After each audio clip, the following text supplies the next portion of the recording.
Hello everyone, this is Dark Watch bringing you Junko Furuta's 44 Days of Hell.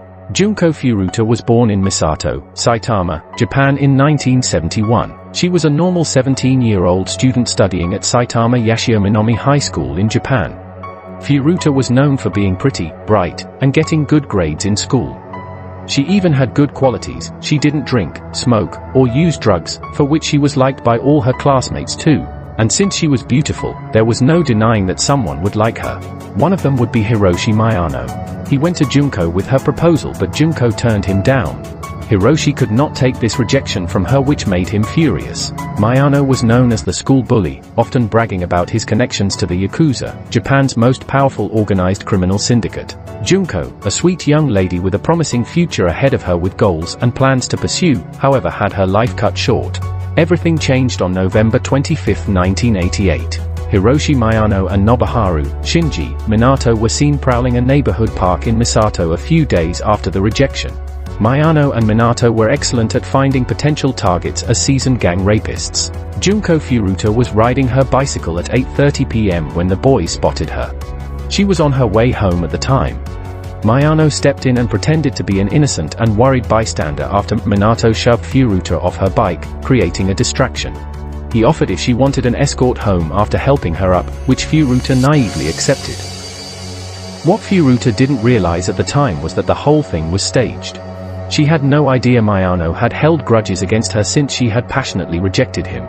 She had no idea he and his friends, Kamisaku Joe, Nobuharu Minato, and Yosushi Watanabe, were plotting to kidnap and rape her. Miyano took Furuta to an abandoned warehouse where he raped her and told her about his Yakuza connections, threatening to kill her and her family if she made a sound. After assaulting her in an abandoned warehouse, Miyano and his friends decided they were having too much fun to let her go. Furthermore, if they kept her in custody, it would be easier to ensure that she remained silent about their misdeeds. They decided to hide Furuta in Minato's basement and forced to call her parents and inform them that she had run away, was safe, and would be staying with some of her friends for the time being, as Furuta's parents called the police and reported their daughter missing. Furuta was forced to pretend as Minato's girlfriend while his parents were there. Even when his parents started to notice that her constant presence in their home wasn't always consensual, they pretended everything was okay as they feared their son's violent impulses and his friends' ties to the Yakuza. Furuta went through over 500 rapes by Miyano and his friends, as well as other boys and men they invited during her 44 days of torture. She also endured other forms of physical, sexual, and emotional torture.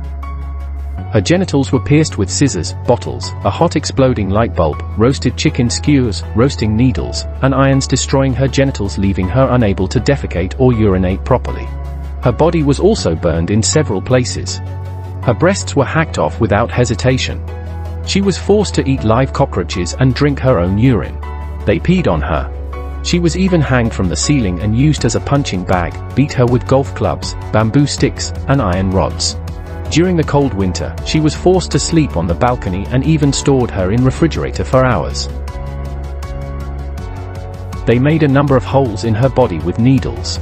The cruel boys even burnt her genitals and eyelids with a cigarette, lighters, and hot wax. One of her nipples was twisted with pliers.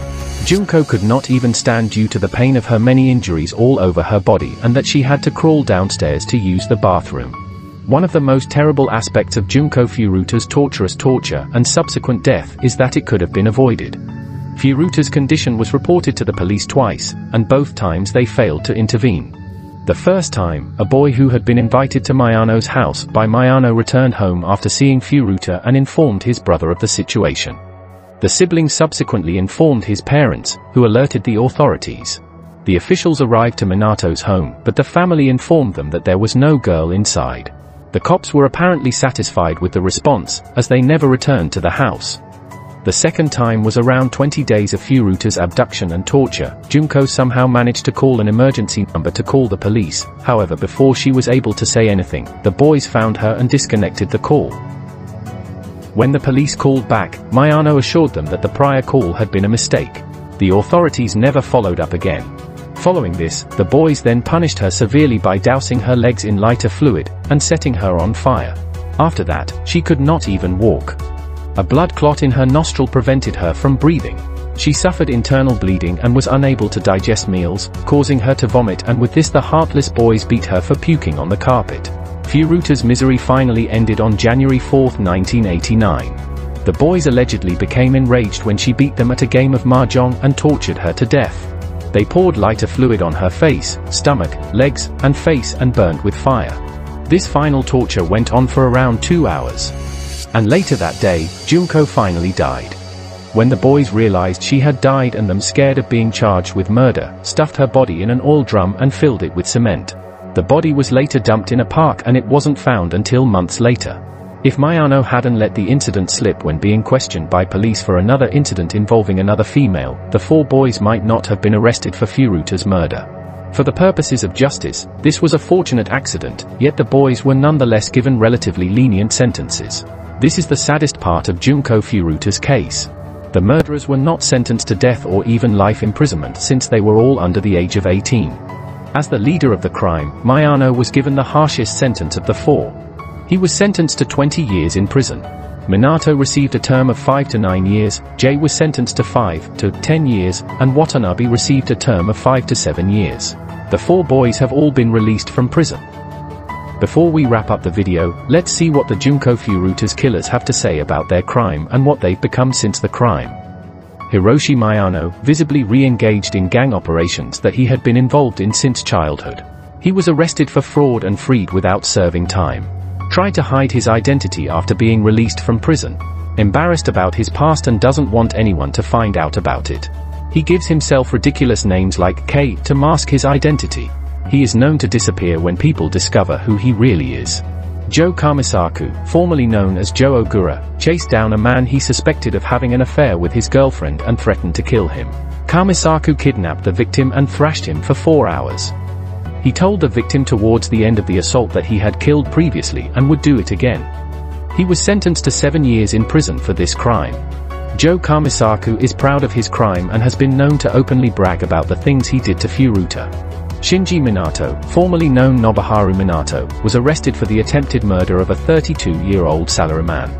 The victim saw Minato staring at him and asked what he was looking at. Minato allegedly slashed the victim's neck with a knife after beating him with a baton.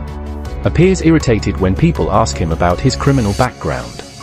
Acts as if the crime is none of his business, and blames the prison system for not rehabilitating him.